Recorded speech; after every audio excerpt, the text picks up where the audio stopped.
إياك نستعين اهدنا الصراط المستقيم صراط الذين أنعمت عليهم غير المغضوب عليهم ولا الضالين آمين.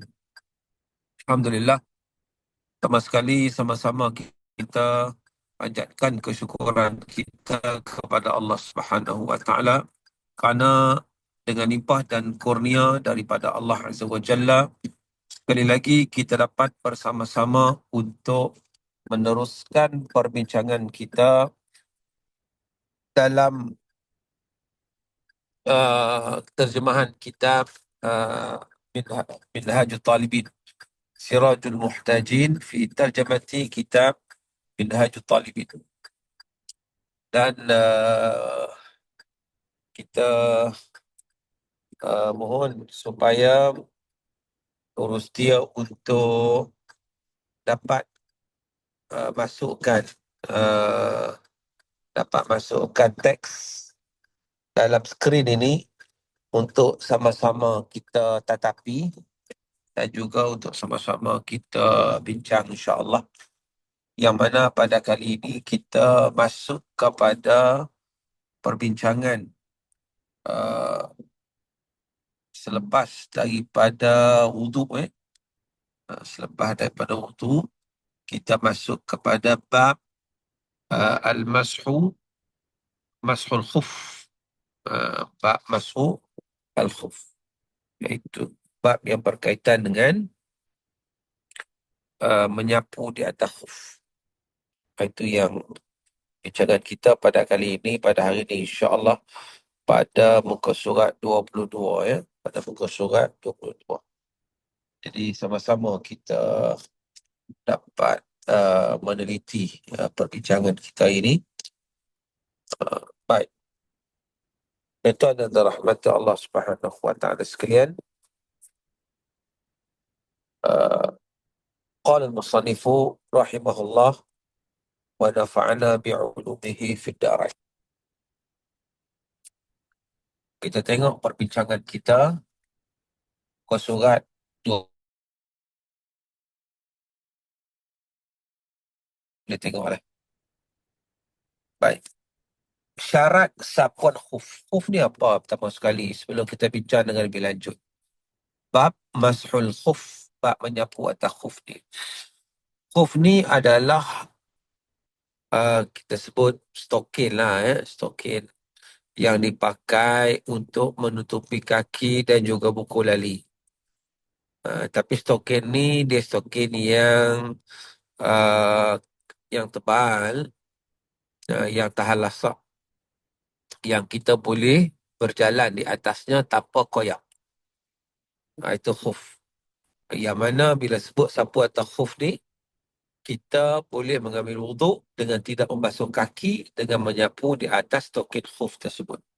Baik apa pun kita tengok syarat sapuan dia. Sebab contohnya bila kita ambil wuduk, kita pakai khuf.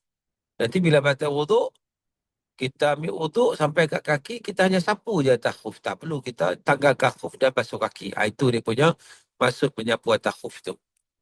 Yajuzu fil wudu' lil muqimi yawman wa laylah wa lil musafiri thalathatan bilayaliha minal hadathi ba'da lubsin.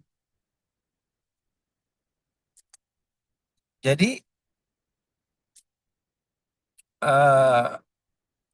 fa'in ajnaba wajaba tajdid lubsin wa man naza'a wa huwa bituhril mashi ghasala qadamai wa fi qawlin yatawadda. Itu dia punya ini kau surat lari ni, kau surat 22 terus 25.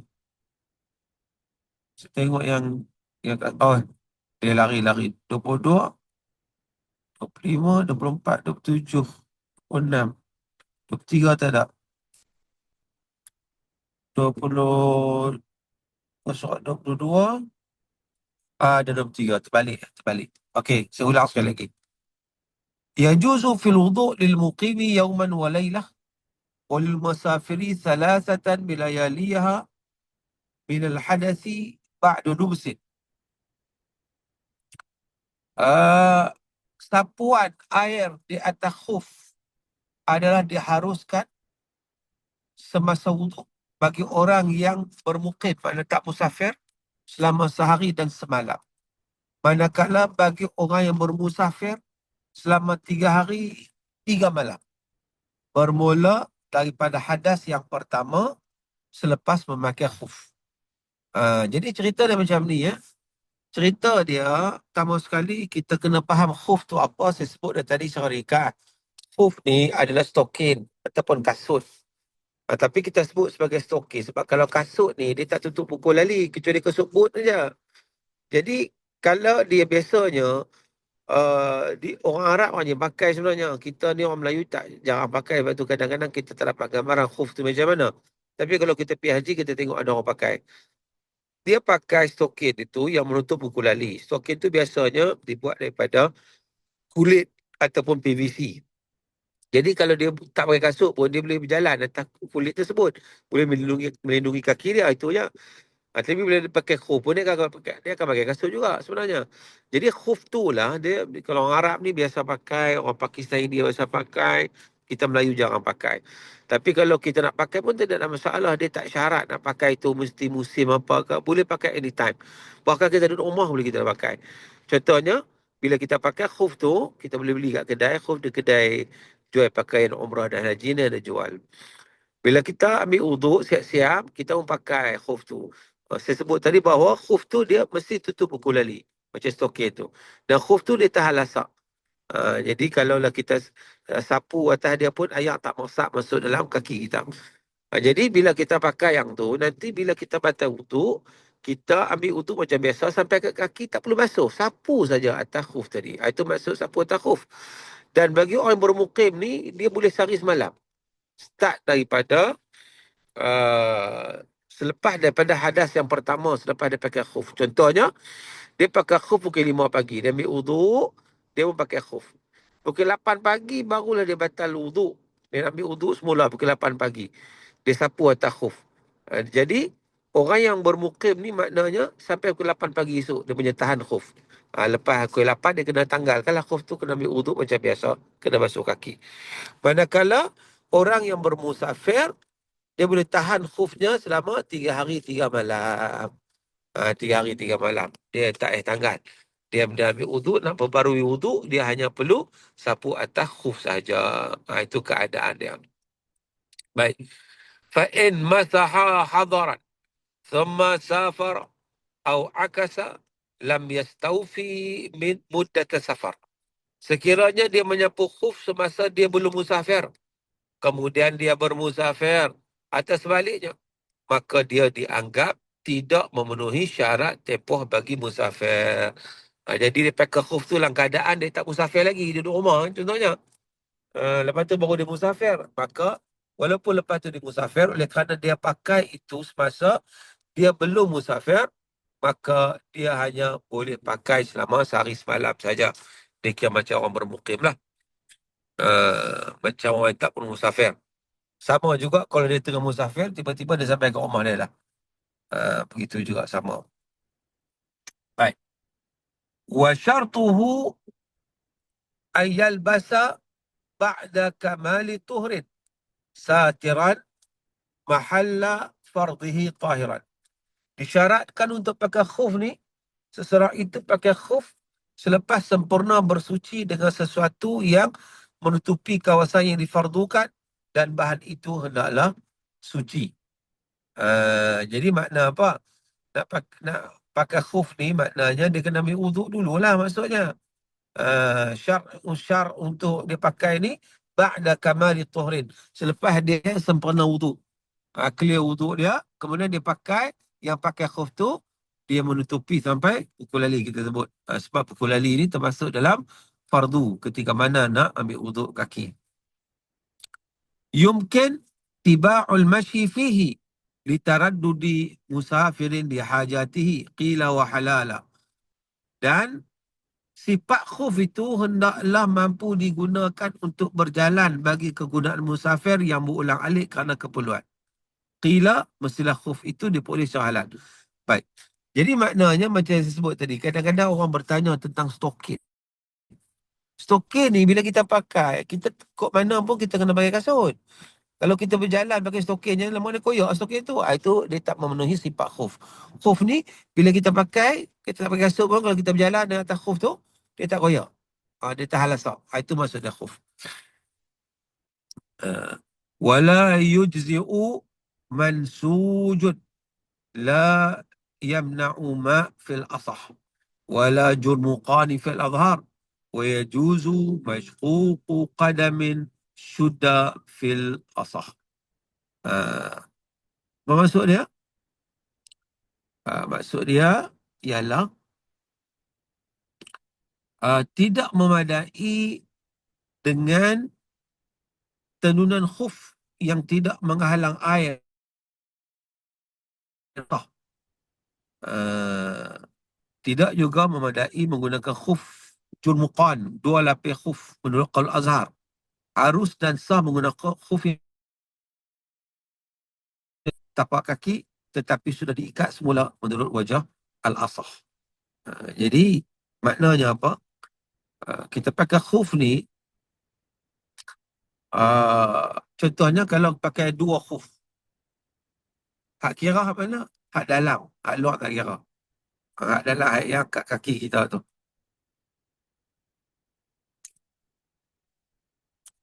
Nah, jadi itu dia. Kemudian wa yusannu mashu a'lahu wa asfalih khututan. Wa yakfi musamma mashid yuhadhil farda illa asfal al-rijl wa aqibaha fala al-madhab. Qultu harfuhu ka asfalihi wallahu alam. Disunatkan untuk menyapu bahagian atas kaki dan bahagian bawahnya secara khutut. Maksud dia apa? Maksud dia kalau kita ambil khuf ni, kita nak sapu atas khuf ni, dia sunat dia, kita letak tapak tangan kiri di bawah tumit, tak letak tapak tangan kiri di atas jari jemari kaki, lalu digerakkan tangan kiri hingga ke hujung jari jemari dan tangan kanan ke betis secara serentak. Jadi maknanya tangan kanan kita letak atas kaki, tangan kiri kita letak bawah kat tapak. Kemudian bila mana kita ambil air, kita sapu saja. Sekali serentak, tangan kanan berjalan, tangan kiri berjalan. Itu maksud dia. Tetapi sebenarnya itu yang disunatkan. Itu disunatkan. Tetapi uh, sapu khuf ni yang wajib kat mana? Maksud sapuan khuf adalah tercapai apabila dilakukan dengan perbuatan yang boleh dinamakan sebagai sapuan pada mana-mana bahagian khuf yang berhadapan dengan kawasan yang wajib dibasuh semasa wuduk, kecuali bahagian bawah tapak kaki dan tumit kaki. Oleh itu, jika disapu bahagian bawah tanpa menyapu bahagian atas, maka tidak sah menurut pendapat Al-Mazhab. Imam Nawawi kata bahagian tepi khuf sama hukumnya seperti bawahnya. Jadi maknanya untuk kita memastikan supaya khuf itu terlaksana, kita sapu bahagian atas. Sapu bahagian atas. Walaupun sunat, kita sapu atas bawah sekali kan. Atas kaki dengan kat tumit. Tapi dari sudut yang wajib, yang memadai, kita sapu belah atas. Kalau kita sapu belah bawah atau tepi, dia tak kira. Dia tak sah khuf tu. Sebab itu khuf mesti sapu belah atas. Bukan belah kaki, belah tapak kaki, bukan. Belah atas kaki. Itu yang wajib. Kalau kita sapu atas, belah atas saja pun sudah memadai. Tapi kalau kita sapu tapak kaki saja, maka tidak memadai, tak sah. Sebab itu Sayyidina Ali menyatakan, dia kata bahawa kalau agama ni boleh tafsir dengan logik, nescaya sapu khuf kot bawah, bukan kot atas. Tapi agama ni dia tak ambudi. Dia bukan boleh fikir tentang logik. Sebab ini adalah satu perintah untuk pengabdian kita kepada Allah Subhanahu Wa Taala. Jadi bila dia suruh sapu kot atas lah. Walaupun kalau kita lihat logiknya, sebab apa nak sapu kot atas? Yang kita berjalan ni kaki tapak kaki kita yang duk pijak merata kan. Patut sapu tapak kaki lah tu patutnya. Tapi rupa-rupanya tak sah kalau sapu di bahagian tapak kaki. Dia kena sapu di bahagian atas yang berlawanan dengan bahagian tapak kaki, bahagian atas kaki. Itu yang wajibnya. Jadi agama ni tak boleh tafsir dengan logik lah makna dia. Lepas tu kadang-kadang orang kata pasal bila buang angin, kentut contohnya, tiba ambil uduk tak sapu kat situ pun, basuh muka, basuh tangan. Ini dia panggil ta'abbudi, satu bentuk pengabdian yang ditentukan oleh Allah Subhanahu Wa Taala. Jadi kita kadang-kadang nak fikir logik tak sampai. Wala masha li syakkin fi baqa'il muddah. Tiada sah sapuan khuf bagi orang yang syak adakah tempoh yang diharuskan untuk sapuan masih berbaki. Contohnya dia syak bila waktu bermula hadas selepas dia pakai khuf. Kerana hukum sapuan ini terikat dengan waktu tersebut. Katakan dia kemarin kira apa yang dia start berhadas selepas dia pakai khuf ni. Jadi kalau dia syak, maknanya tak boleh lah. Tak boleh. Sebab dia confuse, maka dia kena cabut lah dia punya khuf tersebut. Dia kena cabut. Dia kena untuk macam biasa. Baik. Kemudian fa'in ajnaba wajaba tajdidu lumsin wa man naza'a wa huwa bituhril mashi ghasala qadamai wa fi qaulin yatawadda. Sekiranya seseorang yang memakai khuf itu berjunub. Dia pakai khuf tapi dia berjunub. Contohnya dia pakai khuf waktu siang. Lepas ambil uduk sempurna, katakan lepas zuhur kan. Dia ambil uduk waktu zuhur ni. Dia ambil uduk waktu zuhur. Kemudian dia pakai khuf. Waktu asar dia baca uduk, dia ambil uduk dia biasa sampai kat kaki dia sapu saja sebab sapu atas khuf tadi. Waktu malam dia bersama suami isteri dia berjunub. Maka bila berjunub saja, wajib dia memperbarui pemakaian khuf. Wajib dia tajdid pakai khuf walaupun dia masih berada dalam keadaan suci. Walaupun dia rasa dia suci lagi. Kan? Jadi maknanya sebab dia berjunub, maka dia kena memperbaharui pakai khuf dengan syarat-syaratnya lah. Sesiapa yang menanggal khuf sedangkan dia masih berada dalam keadaan suci, kerana sapuan, maka dia hanya perlu membasuh kedua-dua kaki. Jadi maknanya kalau dia tanggal khuf tu dalam keadaan dia uduk masih ada lagi. Sedangkan masa tempoh dah habis, maka dia hanya perlu basuh kaki saja. Tak perlu dia ambil uduk secara lengkap balik. Sebab dia masih ada uduk lagi. Basuh kaki je. Itu. Tapi pada satu qaul, kata bila tanggal khuf je wajib kena ambil uduk semula. Dia tak boleh, tak memadai basuh kaki saja. Jadi untuk keluar daripada khilaf mustahab, kita ambil uduk semula lah. Baik. Jadi maknanya kalau junub automatik terbatal khufnya. Baik. Tuan-tuan dan dirahmati Allah Subhanahu Wa Taala sekalian, kita masuk kepada babul ghusl. Bab mandi. Bab mandi.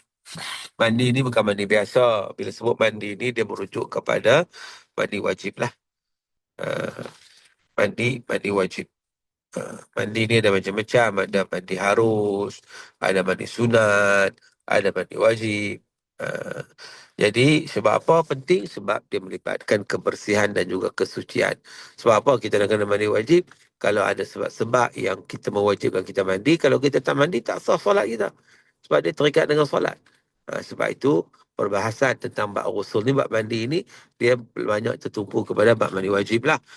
Bab kita nak beribadah kepada Allah Subhanahu Wa Taala yang perlu kepada kesucian dan juga kebersihan. Baik. Sebab mandi wajib. Pertama sekali, apakah perkara-perkara yang menyebabkan kita kena mandi wajib?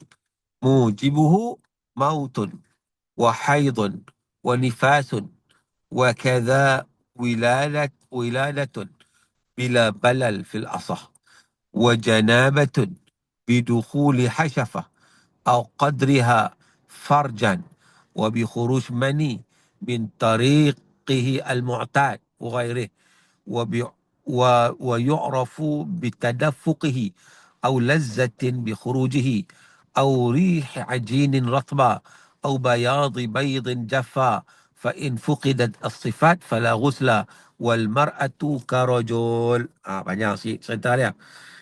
Penyebab mandi wajib yang pertama, maut, mati. Mati kena mandi wajib. Dan juga penyebab dia. Penyebab mandi wajib sebab apa? Sebab mati. Mati kena mandi wajib. Tapi cuma dia tak mandi sendirilah orang mati kan. Orang hidup yang terus mandi kan. Yang kedua, haid. Wanita yang haid, bila habis haid, dia kena mandi dulu. Walaupun dia dah suci, dah darah tak keluar dah. Walaupun darah tak keluar sekalipun, dia tak ada solat lagi, dia kena mandi dulu. Itu mandi wajib. Yang ketiga, nifas, samalah. Nifas pun sama. Nifas ni darah yang keluar selepas beranak. Dan ghalibnya nifas ni 40 hari. Itu ghalib lah, kebiasaan. Tapi dia boleh lajak sampai 60 hari maksimanya. Minima, tak ada had minima. Satu lahzah saja minima ni. Dan boleh keluar sekejap, tak keluar-keluar dah. Itu nifas. Yang penting bila darah tu dah settle, maka dia wajib mandi. Nah, begitu juga wiladah. Wiladah ni melahirkan anak tanpa ada sebarang kelembapan. Menurut wajah asah. Jadi, kadang-kadang orang confuse sebab dalam kitab fiqh dia kata sebab mandi wajib ni haid, nifas, wiladah. Maka dia duk ingat bahawa setiap sesuatu yang berlaku tu terus kena mandi wajib. Contoh lepas nifas mandi wajib, okeylah. Lepas wiladah. Wiladah ni beranak. Lepas beranak kena mandi wajib. Ini salah. Salah. Pasal apa salah? Sebab lepas beranak tengok ada darah nifas atau tidak. Kalau ada darah nifas, no point lah dia mandi wajib. Dia nak buat apa? Dia bukan boleh sembahyang pun. Sebab darah nifas masih ada. Dia kena tunggu darah nifas habis. Maksimum 60 hari lah maksimumnya. Tapi mungkin berlaku sehari, 2 hari. Seminggu, 2 minggu, 3 minggu. Ghalib 40 hari. Jadi maknanya bila selesai darah nifas, maka barulah dia mandi wajib. Kerana walaupun lepas wiladah ni, dia nak mandi wajib, dia tak boleh sembahyang lagi mana darah ada. Kan? Jadi kena bagi kefahaman dari konsep itu. Lepas tu yang kata mandi wajib lepas wiladah. Mandi wajib lepas wiladah ni berlaku apabila selepas beranak tiba-tiba darah tak ada. Ada mungkin orang perempuan ni, dia beranak tiba darah tak ada. Dia buat Caesar contoh. Caesar beranak tiba-tiba darah tak ada. Tak keluar. Kan? Contohnya. Maka bila darah tak ada sekalipun oleh kerana dia wiladah, maka dia kena mandi wajib. Tapi kalau lepas beranak, tiba-tiba keluar darah, dia kena mandi wajib juga. Tapi selepas habisnya darah. Lepas habis tempoh darah tu keluar lah, baru dia mandi wajib. Bukan maknanya dia mandi terus lepas wiladah. Bukan. Kemudian punca ataupun sebab yang wajib mandi juga adalah berjunub. Berjunub. Baik. Berjunub ni, berjunub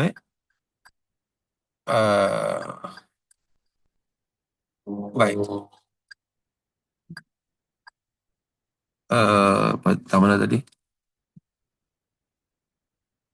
Surat 25 kan?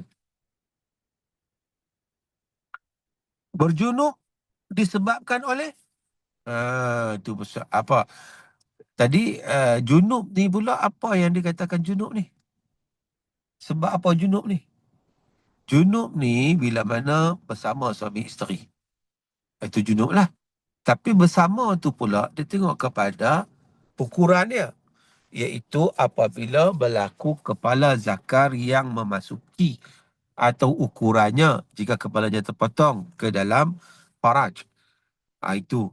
Kalaulah dia bersentuh di luar saja, kepala tak masuk, tak tenggelam dia panggil, maka dia tak panggil berjunub lagi.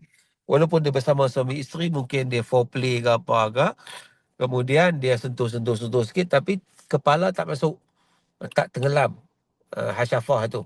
Maka dia tidak dikira berjunub. Berjunub tu dia kira kepalanya itu mesti masuk sampai ke dalam lah. Baru dia kira berjunub. Satu. Yang kedua, keluarnya mani melalui jalan yang biasa. Juga yang luar biasa. Luar biasa. Biasa begitulah keluar mani. Mani keluar. juga dia kira berjunub. Mani keluar. Dan sifat-sifat mani ni bagaimana? Memancut. Dia tak keluar macam buang air kecil tu, bukan. Dia tak keluar macam keluarnya mazi ataupun wadi. Tapi dia keluarnya secara memancut. Dan dia rasa lazat semasa keluar tersebut. Itu, dia rasa lazat. Dan baunya seperti tepung yang lembap. Atau baunya seperti putih telur yang sudah kering. Oleh itu, sekiranya sifat-sifat tadi tidak didapati, maka tak wajib mandi. Perempuan sama hukumnya dengan lelaki dalam konteks ini. Dari sudut air mani ini. Bila keluar maninya, sama laki-laki. Sebab tu ada seorang sahabiah, dia bertanya kepada Rasulullah SAW. Apa soalan yang dia tanya? Dia kata, apabila seorang wanita itu bermimpi, apakah dia wajib mandi? Kita fahamlah mimpi itu maksud mimpi apa. Mimpi berjunub lah. Contohnya mimpi bersama kan dengan siapa-siapa pasangan dan sebagainya, tapi dalam bentuk mimpi. Kalau laki-laki dipanggil mimpi basah kan. Mimpi basah ni wajib mandi tak? Kan? Orang lelaki ni, orang perempuan pun sama juga, mungkin juga mengalami mimpi. Lalu sahabiah ni dia bertanya kepada Nabi SAW dalam konteks itu, iaitu kalau orang perempuan ni dia bermimpi, wajib mandi tak? Kan? Itu persoalannya. Maka Nabi SAW menyatakan, na'am, ya idza ra'atil ma', kalau dia nampak adanya air. Air itu merujuk kepada air apa? Air mani lah. Bila mana adanya air mani, maka dia wajib mandi. Tapi kalau dia bermimpi, mimpi berjimat dan sebagainya, pelbagai. Tapi tiba-tiba bila dia bangun saja, bangun pagi, dia dapati tidak ada air. Mana tak keluar mani. Maka tak perlulah. Tak perlu mandi lah. Sebab apa? Sebab yang perlu mandi wajib tu kerana keluarnya mani. Tapi sekarang tak keluar. Bila tak keluar, maka tidak mewajibkan mandi. Itu. Jadi samalah laki-laki dan perempuan. Begitu juga laki-laki pun. Kalau dia mimpi saja, mimpi basah tapi tak basah. Contohnya. Maka tak wajib mandi sebab tak keluar mandi. Tapi kalau mimpi itu yang menyebabkan keluar mani, maka wajib mandi. Itu keadaan dia. Baik, tuan-tuan dan dirahmati Allah Subhanahu Wa Taala sekalian. Seterusnya kita lihat tentang perkara-perkara yang diharamkan bagi orang yang berjunub. Apakah perkara-perkara yang diharamkan? Dalam konteks kita sebut tadi, kita tahu dah bagaimana keadaan orang yang berjunub itu. Sekarang ni kita lihat kepada apakah bila mana dia berjunub ni, apa benda yang dari ibadat dia yang dilarang untuk dilakukan. Dia tak boleh buat ibadat tersebut kerana dia berjunub. Baik. Kalau kita lihat tentang perkara-perkaranya, disebut di sini bahawa wa yahrumu biha ma haruma bil hadathi wal muksu bil masjidi la uburuhu wal qur'anu wa tahillu azkaruhu la biqasdi Quran. Perkara yang diharamkan dengan sebab junub adalah perkara yang turut diharamkan dengan sebab hadas kecil. Jadi maknanya kalau hadas kecil tak boleh sembahyang, maka begitu juga junub tak boleh solat. Kalau hadas kecil tak boleh nak pegang Quran, maka begitu juga hadas besar tak boleh pegang Quran. Cuma ditambah lagi dengan syarat lagi, contohnya berdiam dalam masjid. Maknanya duduk dalam masjid. Kalau hadas kecil, tak apa duduk dalam masjid pun. Tapi hadas besar tak boleh. Junub tak boleh. Tapi kalau setakat lintas saja tak apa. Duduk tak boleh. Berdiam tu mana duduk kan. Kemudian baca Quran. Baca Quran tak boleh bagi orang junub. Tapi bagi orang yang tak ada wudu, hadas kecil, boleh baca Quran. Dia tak boleh pegang Quran, tapi dia baca Quran boleh. Tapi orang berjunub ni, baca Quran pun tak boleh. Kecuali dihalalkan untuk membaca zikir-zikir di dalamnya tanpa meniatkan baca Al-Quran. Kalau zikir ataupun ayat Quran yang berbentuk zikir, ayat kursi contohnya yang dia nak amalkan, maka tak ada masalah lah. Dia boleh untuk dia membacanya, zikir. Sama lah orang haid dan sebagainya. Baik. Niat mandi. Wa aqalluhu niyatu raf'i janabah. Au istibahati muftaqarin ilaih. Au adai fardil ghusl maqrunatin bi awwali fard. Wa ta'mimi sya'rihi wa basharihi. Wala tajibu matmadatun wa istinsyaqun. Sekurang-kurang niat mandi ialah mengangkat junub hadas besar. Sekurang-kurang mandi kita niat dalam hati lah. Kita niat dalam hati kita untuk angkat hadas besar. Ataupun niat mandi wajib. Boleh lah. Ataupun niat apa? Dalam hati kita mengharuskan perkara yang memerlukan mandi. Untuk solat contohnya. Atau menunaikan fardu mandi.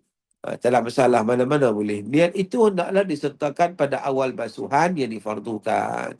Ketika mana air mula-mula kena tubuh. Jadi, kalaulah orang tu dia berniat lepas dia membasuh sebahagian badan, maka dia kena basuh semula lah. Niat tu dia kira, mula-mula badan kena, niat, waktu baru dia kira.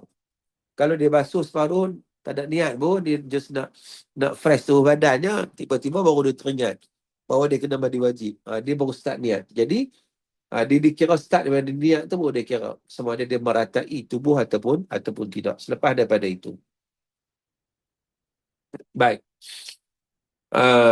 Wajib meratakan air ke seluruh bulu dan kulit badan dan tak diwajibkan berkumur-kumur dan juga istinsyaq. Jadi maknanya dari sudut memastikan mandi wajib ni sudah tentulah meratakan air ke seluruh tubuh. Dia panggil rata air yang semua kena kan. So persoalan kalau kumur nak wajib tak? Kumur dan juga masuk air hidung. Itu tak wajib sebab dia benda rongga dalam. Dia yang nak kena basuh ni yang luar saja. Baik, perkara sunat ketika mandi. Wa akmaluhu izalatul qadar thumma al-wudu. Wa fi qawlin yuakhiru ghasla qadamai thumma ta'ahudu ma'atifah. Thumma yufidul ma'a ala ra'sih wa yukhalliluh. Thumma syaqil ayman. Thumma al-aysar. ويدلك ويثلث ويدلك ويثلث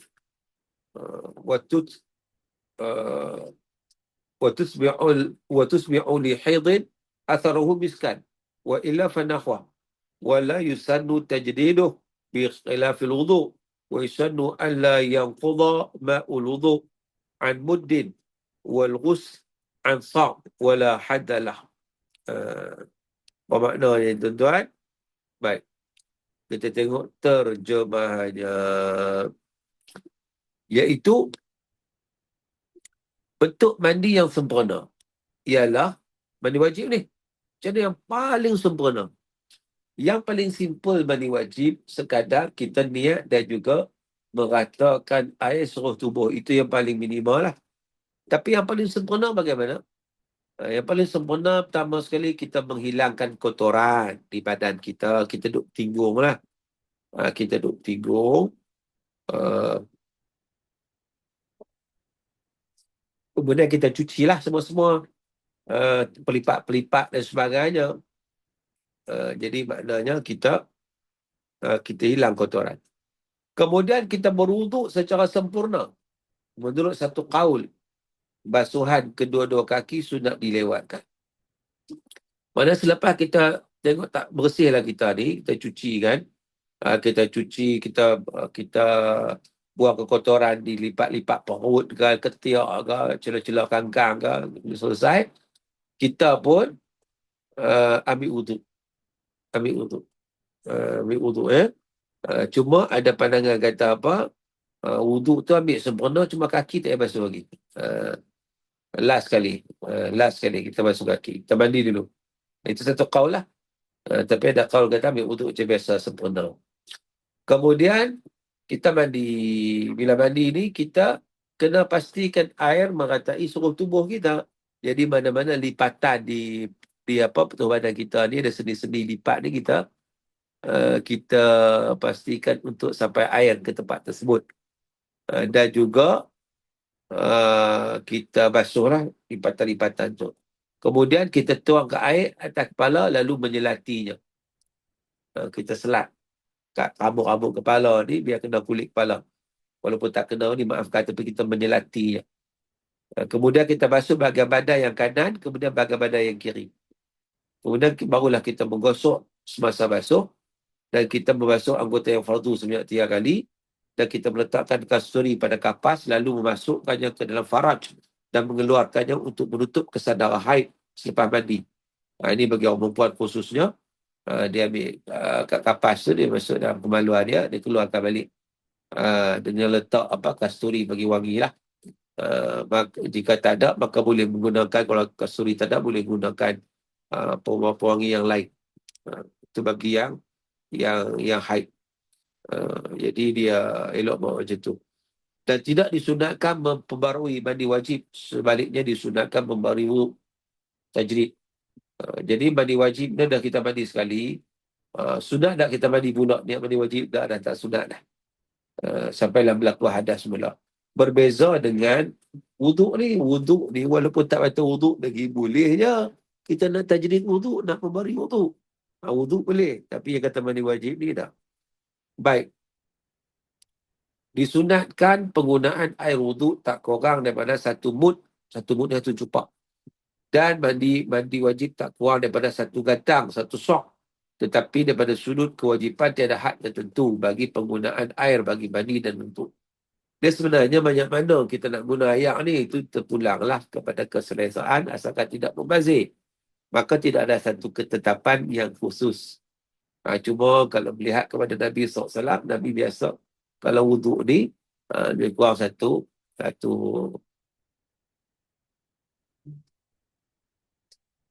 air itu lebih kurang 1 cupak. Kalau mandi wajib, air itu lebih kurang satu gantang. Jadi mungkin kita tak selesa kan. Jadi kita boleh guna ikut keselesaan asalkan tidak membazir. Baik. Tuan dan rahmati Allah Ta'ala sekalian. Kemudian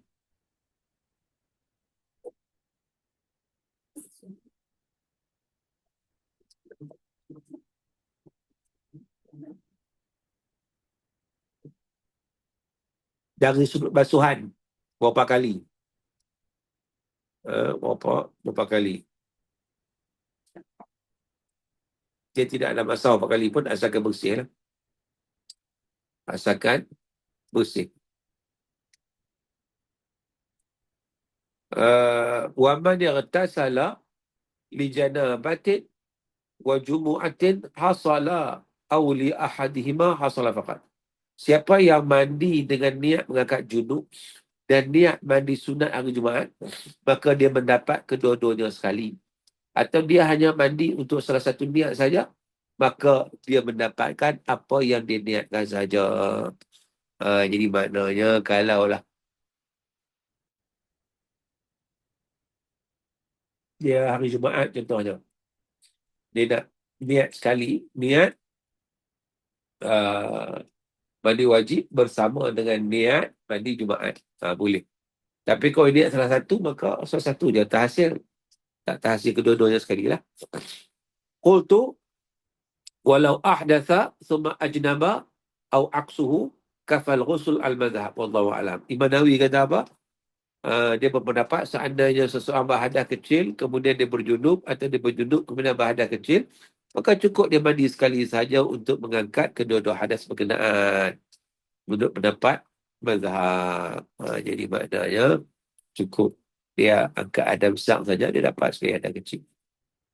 Mandi dan angkat. Baik.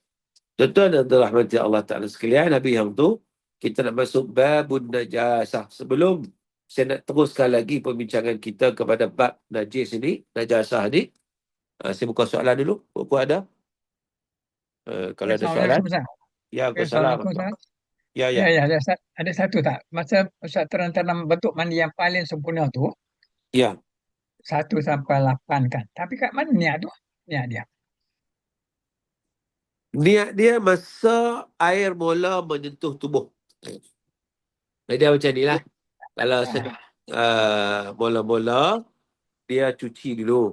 Uh, dia cuci dulu, dia buang segala kekotoran apa semua di badan dia, di mana-mana pelipat dan sebagainya. Kemudian dia pun ambil wuduk. Dia ambil wuduk sama ada dia basuh semua sekali sampai ke kaki ataupun dia tinggalkan kaki itu. Kemudian barulah dia jurih ayak lah bermula daripada atas kepalanya. Jadi waktu dia mula jurih ayak yang mula kena kepala, waktu tu dia niat dia angkat hadap sang lah. Waktu tu start dia niat untuk mengangkat hadap sang ataupun mandi wajib.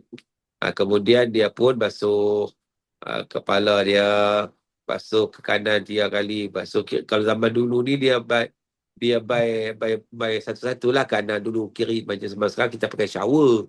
Kita pakai shower semua sekali lah. Waktu tu ya, kau ya. nak sabun, nak apa, tidak ada isu, tak ada masalah. Cuma kalau ikut dalam mazhab Syafi'i ini, untuk pastikan wuduk kita ni, kita jangan sentuh lah kemaluan ke, ataupun jangan buang air lah. Buang-buang siap-siap tadi ni. Selesai tadi. Jadi bila selesai saja, mandi wajib kita lengkapkan dengan basuh kaki, maka terhasil juga wuduk. Tak perlu ambil wuduk lagi dah. Itu maksudnya. Ah, kalau ketika kita basuh kaki mula-mula, kan mula-mula kita start dari bawah Ustaz. Biasanya mandi daripada bawah kan. Ah, Ini ah, Boleh kita juga. basuh kaki. Boleh niat Asal masa basuh kaki tu. boleh, asalkan air mula-mula kena anggota tubuh kita. Kita tak basuh kepala dulu, kita basuh kaki dulu, boleh ya? Maknanya mula air kena kaki tu, makna kita dah niat mandi wajib dah. Okey. Okey, terima kasih Ustaz. Sama. Lain soalan? Ustaz, Assalamualaikum. Nak Masalah. tanya pasal khauf tadi tu kan. Sebab Bukan khauf lah, bukan khauf tapi khuf. khuf. Sebab beza Bukan makna. Kalau khauf maksud dia takut. Kalau khauf. khuf. Tapi kalau Khuf. khuf maksud dia tokek kulit tu lah. Ya, silakan. Saya pernah nampaklah masa nak mengerjakan haji kan, adalah kebanyakan macam orang Melayu sendiri pun ada buat, tapi saya tak tahu dari mana lah, orang Arab kebanyakan, tapi orang Arab. Ustaz, dia orang pakai kasut yang bertali kan, tapi dia orang sapu atas tu je lah Ustaz. Masa ambil uduk saya nampak berapa orang perempuan lah. Boleh ke Ustaz macam tu, kasut? Dia kasut ni tidak menutupi buku lali. Ha. Bila tidak menutupi buku lali, dia tidak dianggap sebagai khuf. Jadi kalau sapu atas kasut saja, dia tidak memadai. Maka wuduknya tetap tidak sah kerana dia sapu atas kasut. Dia tu kita sebut tadi, syarat dia mesti menutupi sampai buku lali. Sebab saya tanya dah, saya kata yang saya tahulah cuma pakai macam stocking kan, tapi Macam tu. gitu ada, dia kata boleh. Dia kata, saya pun senyap lah tu, bila Ustaz bagi macam ni tu nak minta pencerahan, ketakut ada mazhab lain Tak ke ada, kan. memang tak ada. Itu mazhab kejahilan. Tak ada. Maknanya sebab dia tutup buku lali itu, sebab itu tempat yang kita kata tempat yang wajib wuduk lah. Kan? Maknanya tempat yang wajib wuduk. Jadi wajib untuk dia memastikan khuf itu mesti tutup buku lali. Ataupun bukan tumit, buku lali kan. Orang panggil, kalau zaman dulu dia panggil mata kaki. Mata kaki ya. Mata kaki. Itu kalau kita tengok terjemahan mata kaki, kita tahu lah itu maksud dia zaman dulu menggunakan mata kaki. Tapi kalau kita sebut buku lali lah. Ha? Ustaz boleh tanya soalan lain tak Ustaz? Tapi bukan Ya. masa yang tajuk inilah. Sebab saya teringat takut terlupa. Pasal sembahyang ini, apa nama, jamak taksir ke jamak lah kalau kita nak jamak Jamak taksir. jamak taksir tak ada. Jamak takdim atau jamak takhir. Jamak taksir dalam bahasa Arab. Ya Ustaz. Jamak jamak Allah Astagfirullahaladzim. Ada jamak kasar ataupun jamak je lah kan. Kalau jamak takdim maksud saya ni. Kalau kita buat jamak takdim, dia punya jarak antara kita nak buat tu berapa lama Ustaz? Macam kan takdim kita niat tu kan kita sembahyang zuhur dulu, kemudian kita nak asar kan. Berapa jarak lamanya kita nak bolehlah dibolehkan kita nak masa tu. Kita boleh lama mana kita boleh jauh jarak tu Ustaz. Lepas zuhur kita bangun ataupun boleh kita ada benda-benda lain ke buat, boleh ke macam tu? Baik. Dia sebenarnya kita kena bezakan antara jamak takdim dengan jamak takhir. Kalau jamak takdim, dia kena berturut-turut. Contohnya, kita solat zuhur, 2 rakaat, lepas bagi salam, kita terus Allahu Akbar, Allahu Akbar, Asyhadu an la ilaha illallah, qamat dan solat asar. Berturut-turut. Tak boleh kita break. Contohnya, selepas solat zuhur, kita doa dulu, zikir dulu, minum air dulu, kemudian baru nak sambung pada solat asar. Maka ianya terbatal, tak boleh. Sebab syarat kepada jamak takdim ni, solat itu mesti buat secara berturut-turut. Adapun jamak takhir, jamak takhir tak apa. Kita terlewat pun tak apa, tak berturut-turut pun tak apa. Tapi sunat juga untuk berturut-turut. Jadi, kalau jamak takhir ni selagi ada waktu lah, boleh. Okey, seandainya macam kita terputus yang tu, saya kata sebagai contohlah ada baru ni lah kan saya pergi mengerjakan haji tu. Jadi saya masa kan dia kata nak sembahyang disuruh kita sembahyang jamak tu, jamak kita disuruh jamak takhir Ustaz di mana Allah Akbar di Muzdalifah tak saya Di Muzdalifah, okey. sampai sana tapi memandangkan waktu tu malam saya takut macam waktu tu dia suruh jamak takhir Ustaz, jamak takhir di Muzdalifah. Dia kata jangan sembahyang jangan sembahyang jamak takdim lah di tempat ni dulu kan, maknanya terus sembahyang ke sana. Tapi ataupun dia buat gini Ustaz, dia putus sembahyangnya gini, maknanya dia pisahkanlah sembahyang apa nak kata sembahyang takdim, sembahyang zuhur tu, sembahyang maghrib ni. Sembahyang maghrib buat di tempat ni, di tempat Mina. Kemudian dia kata nanti sembahyang asarnya buat di Muzdalifah malam lah Ustaz sorry saya tak ingat masa tu malam. Jadi lepas tu tapi sebab saya takut juga masa tu kan, takut terlepas kan waktu asar tu. Jadi kita ni sembahyang ada yang sebahagiannya ikut dia jamak, dia terus jamak lah, jamak jamak takdim. Ada yang tunggu juga tapi tak nak buat Ustaz, dia buat sekarang tapi bila sampai sana memang betul-betul tak sempat asar tu Ustaz. Sebab waktu jam apa semua kan, tak sempat nak buat tu macam mana. Ada yang sebahagiannya dia terputus sebab dia macam gini, dia buat yang takdim tu dia tak berturut Ustaz. Dia tengok imam tu tak sembahyang, macam tak sembahyang jamak tu kan. Tak sembahyang jamak, tak dijamakkan. Jadi dia buat sendiri. Tapi masa tu lama sikit lah Ustaz, tak berturut tu sembahyang takdim, jamak takdim dia tu. Macam mana Ustaz? Dia macam kita sebut tadi bahawa jamak takdim ni mesti berturut-turut antara kedua-dua solat. Contohnya waktu maghrib dan isyak kan. Kita solat maghrib, selesai solat maghrib, kita teruskan solat isyak. Itu jamak takdim, dia wajib, prasyarat dia. Prasyarat dia. Kalau kita contohnya lepas zuhur, kita delay, kita tak solat asar terus. Mana kita kena tunggu waktu asar masuk lah, baru kita boleh solat.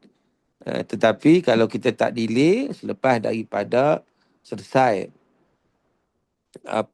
solat yang pertama tadi, kita pun terus solat yang kedua. Lepas solat zuhur, terus solat asar. Maka ianya adalah uh, menepati syarat lah. Menepati syarat untuk jamak takdim tadi. So, syaratnya mesti wajib berturut-turut. Oh, kalau tak berturut-turut Ustaz macam Tak tak sah. berturut-turut, contohnya dia solat zuhur dulu, kemudian Ha. dia pukul 2.30 solat zuhur, dia tak solat asar lagi. Dia kata sakilah pukul 4 solat asar, tak boleh. Dia kena solat pada masuk waktu asar. Tapi Ustaz dia macam ni, dia dah agak dah sampai sana mungkin tak sempat Ustaz. Yang jamaah ni lah kan, makmum ni dah. Okey, Tapi dia sebenarnya, dia bila mana dia bertolak ke Muzdalifah, bila Muzdalifah ni, dia solat jamak takhir, iaitu Maghrib dan Isyak. Jadi, saya. kalaulah jamak takhir, dia tak ada masalah. Dia tak syarat untuk berturut-turut. Contohnya, dia solat satu, tiba-tiba bas nak tinggalkan. Dia pun pelari naik bas, nanti sampai kat Mina, sambung pula tu lagi. Contohnya, itu dibenarkan bagi jamak takhir. Jamak takhir boleh. Maknanya jamak solat maghrib dan isyak pada waktu isyak. Itu boleh. Tapi kalau jamak takdim, dia kena berturut-turut di solatnya itu. Itu beza jamak takdim dengan jamak takhir. Oh, tapi kalau dia terbuat juga macam tu, dia tak tahu kan Ustaz, maknanya jamak tu tak tak salah, maknanya dia kena qada lah juga ya. Kalau dia dah terbuat. Macam saya kata tadilah, sebab memang tak sempat. Sembahyang untuk sampai ke sana waktu asar tu lah dia takdimkan. Tak sempat untuk sampai. Kalau di Mekah ni, kita jamak takdim itu masa zuhur dan asar di Arafah.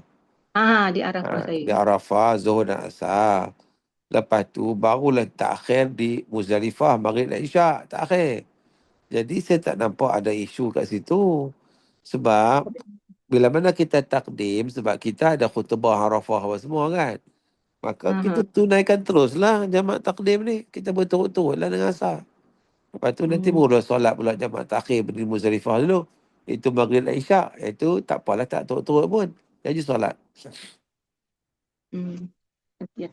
Saya pun terlupa lah Ustaz. Tapi saya ingat macam tu lah. Dia tak berturut tu. Saya tahu tak berturut tu tak sah kan. Tak boleh lah. Dia kena berturut takdim tu. Tapi ada yang buat macam tu lah. Sebab takut tak sampai. Memang betul-betul masa sampai sana tu tak sempat waktu tu. Waktu asar tu lah. Sebab jam tu. Dia sebenarnya kalau dia tak sempat, dia kira macam qada lah. Kena qada lah Ustaz. Walaupun dia dah terbuat. Dia dah buat Dia buat kali kedua tu. Dia macam qada, tapi dia tak boleh ulang lah. Dia buat dah. Kan? Cuma tak turut-turut je lah. Oh gitu. Okey lah. InsyaAllah. Ya. Baik. Terima kasih Ustaz. Apa? Ada lagi nak tanya?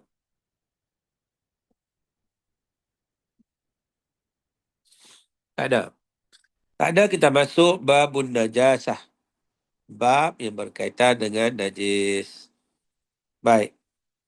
Hiya kullu muskirin ma'i'in wa kalbin wa khinzirin wa far'ihima wa maitati ghairil adami wa samak wal jarad والدم وقيء وروث وبول ومذي وودي وكذا مني غير الآدمي في الأصح قلت والأصح طهارة من مني غير كلب وخنزير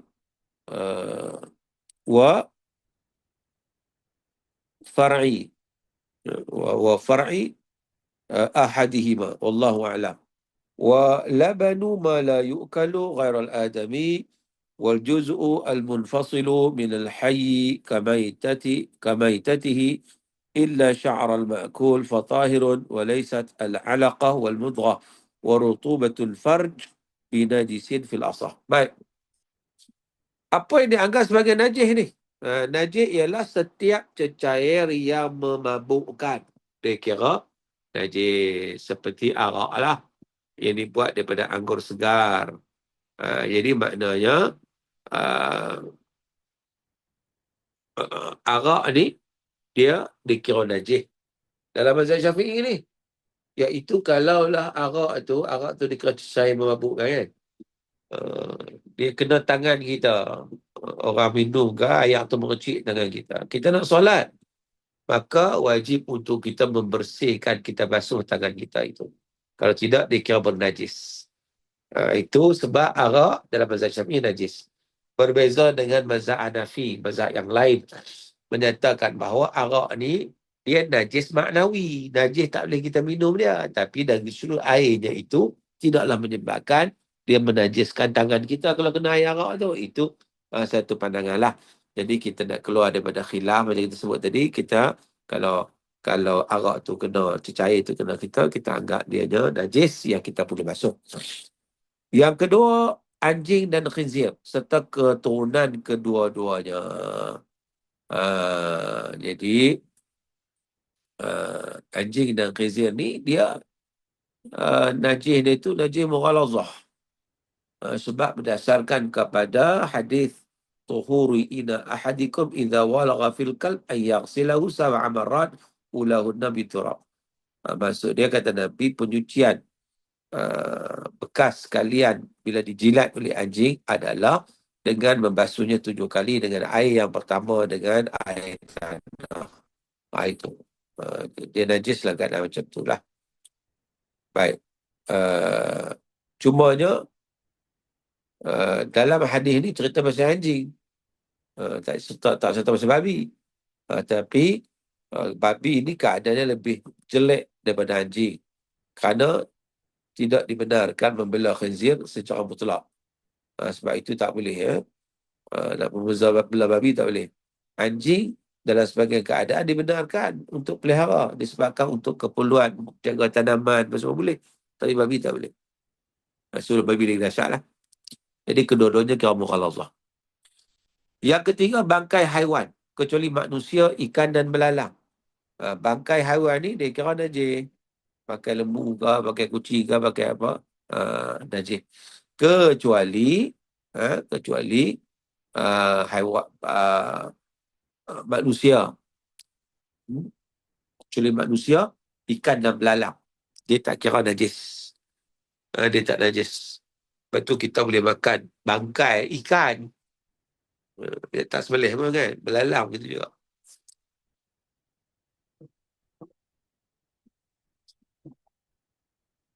Baik. Seterusnya, darah dan nanah pun najis.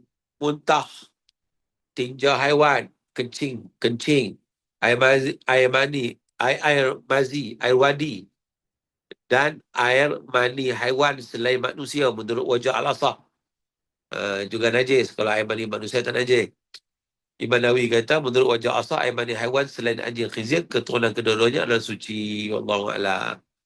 Itu pandangan Imam Nawawi. Dia kata bahawa air mani ini bagi haiwan ni semua suci kecuali anjing dan babi saja. Dan susu haiwan yang tak halal dimakan juga adalah najis. Susu haiwan yang tak halal, susu kucing ke, susu kambing tak apalah sebab kambing halal makan. Bolehlah susu lembu, susu unta semua boleh. Tapi susu haiwan yang tak halal dimakan. Susu kedai ke contohnya. Maka dia juga tak boleh. Kemudian bahagian tubuh yang berpisah daripada haiwan hidup. Kecuali haiwan yang halal dimakan maka ia suci. Bahagian tubuh yang berpisah daripada haiwan. Maka ia juga dikira sebagai bangkai ataupun najis. Kandungan yang gugur pada peringkat alaqah dan mudrah serta kelembapan pada farash bukanlah najis menurut wajah al-asah. Kandungan yang gugur pada peringkat alaqah ni apa? Alaqah ni baru persenjawaan. Mudrah ni sekumpar darah. Satu lagi lembapan pada farash. Dia bukan keputihan. Dia lembapan. Lembapan itu tidak najis. Tak najis. Kalau najis ni yang kita sebut tadi, wadi ke, wadi ke, bazi ke, itu najis lah. Baik. Kaedah penyucian najis. Wala yathuru najisul aini illa khamrun takhallalat wa kadha in nuqilat min syamsin ila dhillin wa aksihi fil asah fa in khullilat bitarh syai' fala fala wajildun fala mantik kat situ wajildun najisun bil maut fayathuru bidabghihi zahiruhu wa kadha batinuhu al mashhur wa dabghu naz'u fudulihi bijirrifin la syamsin wa turab wala yajibu al ma' fi asna'ihi fil asah wal madbugh ka thawbin najis najisin. Najis tidak menjadi suci dengan sendirinya kecuali khamar yang menjadi cuka. Arak tu automatik jadi cuka. Kita tak kacau dia. Kan? Maka barulah dikira suci. Begitu juga khamar yang menjadi cuka kerana perpindahan dari tempat yang terik matahari ke kawasan yang redup atau sebaliknya. Baik.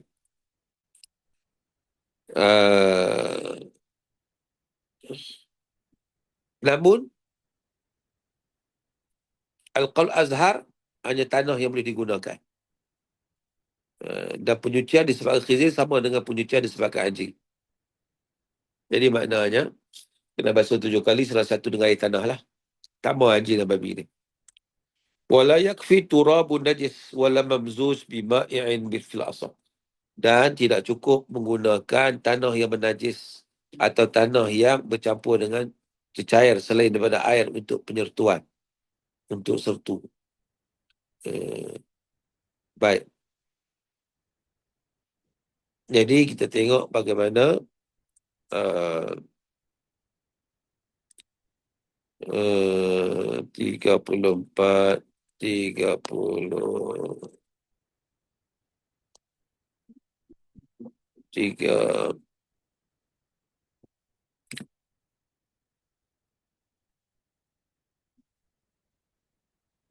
Baik. Sekiranya ia menjadi cuka kerana dicampakkan ke dalamnya sesuatu pembangkit, maka tidak hilang hukum najisnya. Itu disearak tadi lah. Yang kedua, kulit haiwan yang najis disebabkan kematian. Oleh itu, cara penyuciannya adalah dengan melakukan samak pada bahagian luar kulit. Dan begitu juga bahagian dalamnya menurut qaul yang masyhur. Samak ialah perbuatan membuang lebih-lebihan lendir pada kulit menggunakan bahan yang tajam. Bukan dengan penggunaan sinaran matahari dan tanah. Tak diwajibkan membasuh dengan air semasa proses untuk samak menurut wajah al-asah. Oleh itu, kulit yang telah disamak hukumnya seperti pakaian yang menajis. Apa makna dia ni? Makna dia ialah berdasarkan hadis Nabi SAW, "Idza dubiral ihabu faqad tahur." Bila mana kulit itu disamak, maka sucilah ia. Samak di sini berbeza dengan makna sertu. Kita kena beza, tuan-tuan. Sertu ni, kalau ikut bahasa yang rasminya, sertu itu basuh air dengan air tanah. Cuma kita juga kadang panggil samak bagi sertu itu. Tapi kalau samak ni, merujuklah samak kulit. Contohnya kulit tu kita menggunakan bahan kimia ke apa semua untuk membersihkan kulit tersebut. Dan kulit itu boleh dijual beli, boleh dipakai dan sebagainya. Sah ya. Baik.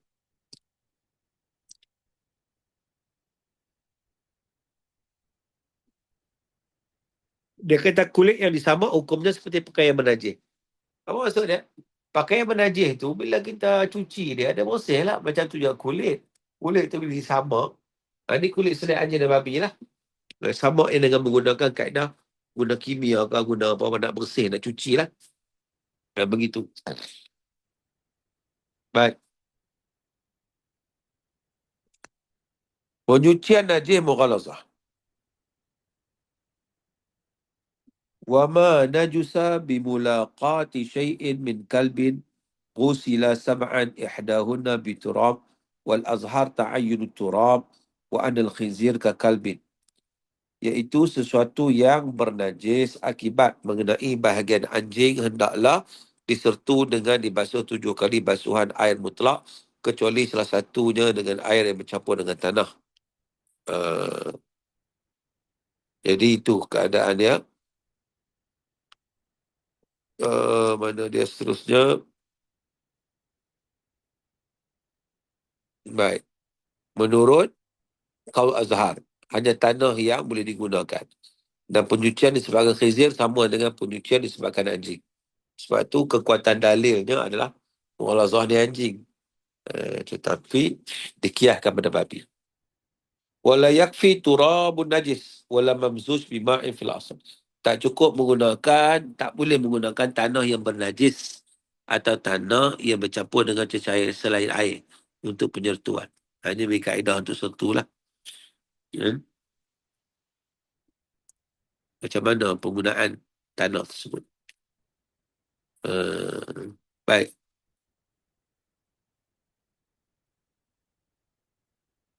Habis yang tu, kita masuk pencucian najis muqaffafah. Wama tanajjasa bi bauli sabiyyin lam yat'am ghaira laban nudih. Sesuatu yang bernajis akibat kencing bayi lelaki yang tidak diberi makan kecuali susu mak dia saja, maka pencuciannya memadai dengan direjiskan air ke atasnya. Jadi itu.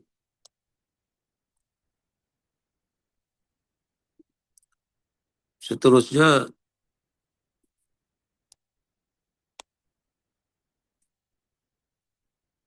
najis sederhana.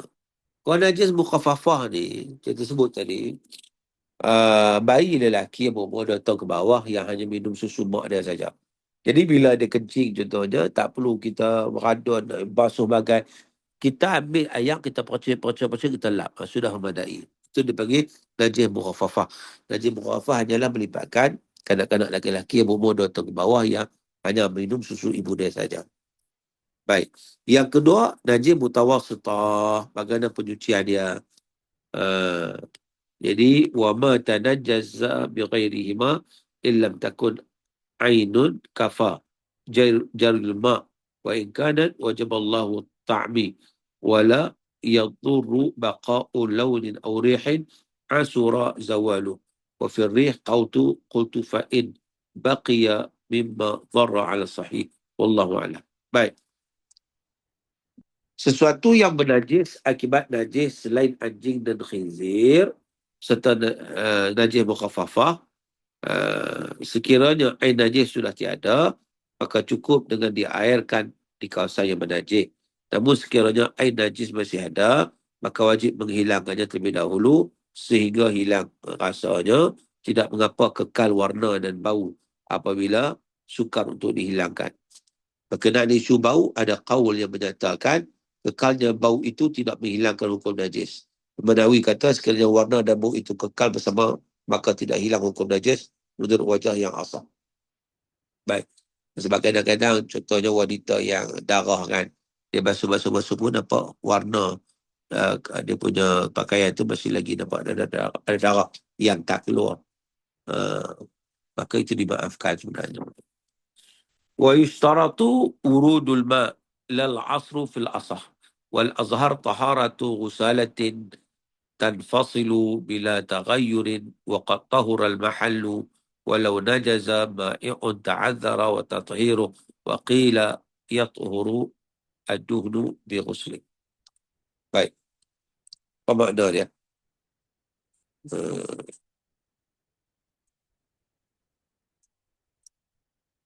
Iaitu mana dia tadi? Hilang lah. Untuk surat 35.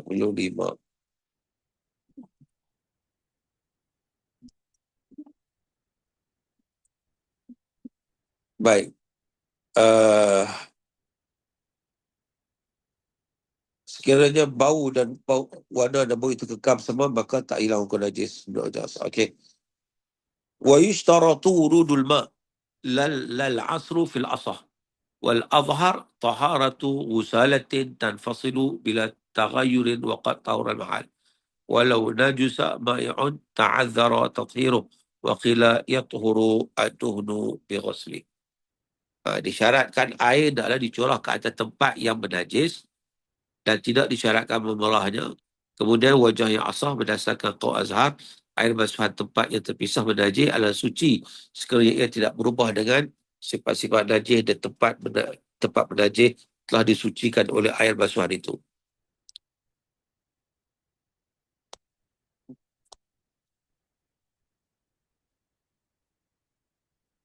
Baik.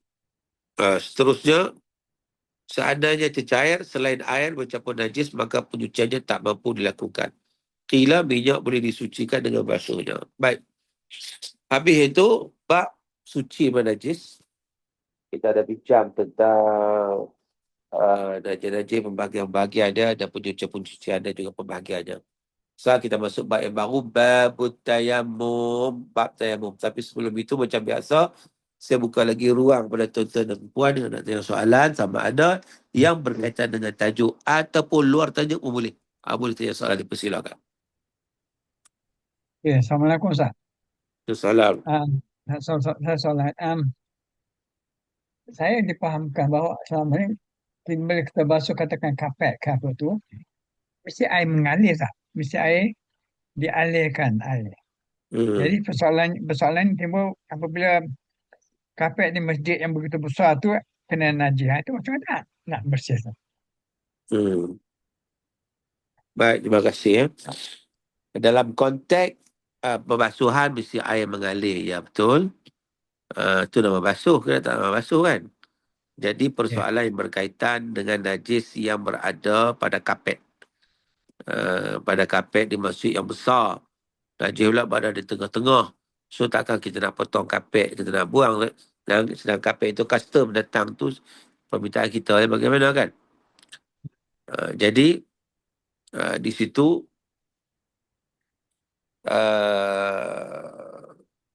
kita lihat cara dia ialah yang pertama, kalau kapet tu kita buang air najis dulu, kemudian kita mengalirkan air kita basuh dan kita guna vacuum untuk menyedut balik dia punya untuk keringkan. Begitu. Itu cara yang boleh buatlah zaman moden sekarang ni kan, cara dia. Sebab kadang-kadang ada orang bila kadang anjing masuk dalam masjid ke, babi ke, macam kat hutan kan. Tiba-tiba dia buang kapet-kapet sekali. Dah, kapet tak perlu buang. Kita perlu cuci saja. So, kita perlu bersihkan saja. Dan itulah kita lihat bagaimana cara untuk kita bersihkan itu. Ya, Maknanya bermakna uh, selagi tak bau dia tak apa usah. Hilangkan baunya. kalau ada najis tu tak kena basuh walaupun tak ada bau sekalipun. Dia namanya kita basuh sehingga hilang bau. Hilang bau, rasa dan warna. Tapi Hmm. kalau warna tak hilang juga, dimaafkan. Kalau bau pun macam-macam dah buat. Ada juga, tak apalah. Jadi Hmm. kita bersih dulu.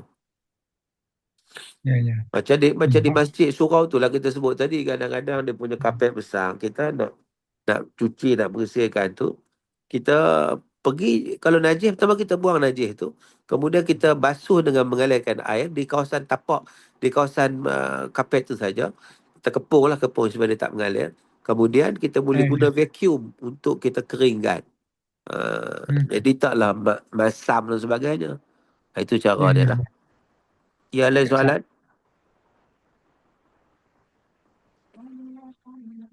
Ada lagi? Assalamualaikum Ustaz. Nak Wassalamualaikum. tanya, apa ni, dekat shopping mall kadang-kadang kita tengok pinggan-pinggan mangkuk tu kan. Lepas tu saya terpegang satu pinggan ni, saya tengok cantik. Tapi bila tengok belik-belik label dia ada tulis China bone. So I believe China bone ni memang daripada haiwan lah, daripada apa, tulang haiwan Babi. yang dibakar.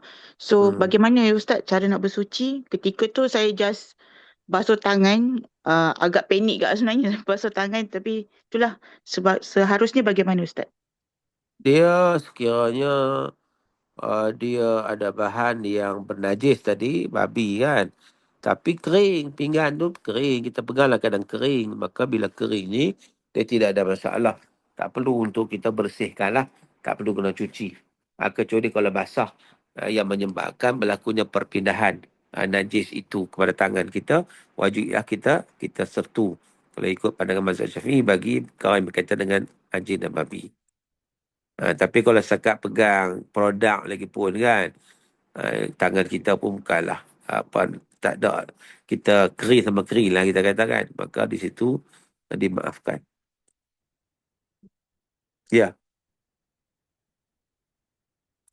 Ada lagi soalan? Nak bertanya? Apa-apa soalan sama ada berkaitan dengan tajuk atau luar tajuk, dialu-alukan.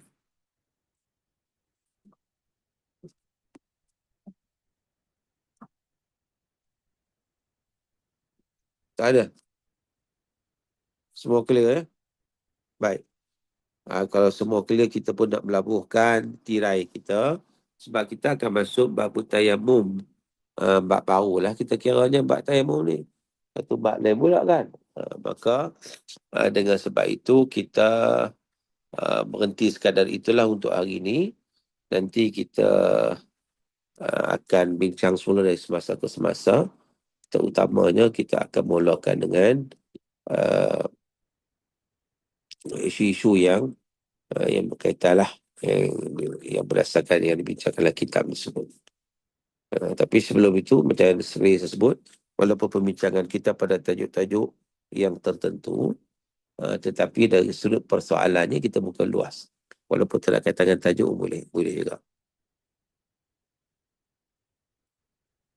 Ya. Tak ada soalan, no? Jadi kalau tak ada apa, saya rasa cukuplah kot sekadar itu pembincangan kita pada pagi ini. Moga-moga insya-Allah sikit sebanyak yang kita bincang diberkati dan dirahmati oleh Allah. Yang pastinya cuba kita selidiklah, kita tengok apa-apa yang berlaku dalam masyarakat kita, kepahaman-kepahaman, tadat najis, sertu, sama dan sebagainya. Perlu kita bagi perhatian sebab ia melibatkan kesucian. Dia melibatkan kesucian. Itu penting untuk kita pastikan dengan kesucian itu pula dia punca kepada penerimaan ibadah di sisi Allah Ta'ala. Apapun sekadar itu pembincangan kita pada kali ini, sehingga kita bertemu lagi pada waktu-waktu yang akan datang. Kita tangguh dulu dengan tasbih kafarah dan juga surah Al-Asr. Subhanakallahumma bihamdika asyhadu an la ilaha illa anta astaghfiruka wa atubu ilaik. Bismillahirrahmanirrahim. Al-Asr innal insana lafi khusr illa alladhina amanu wa tawasaw bil haqq wa tawasaw bis sabr. Wabillahi taufiq hidayah. Wassalamualaikum warahmatullahi wabarakatuh. Waalaikumsalam warahmatullahi wabarakatuh. Terima kasih Ustaz. Terima kasih Ustaz. Terima kasih Ustaz. Terima kasih.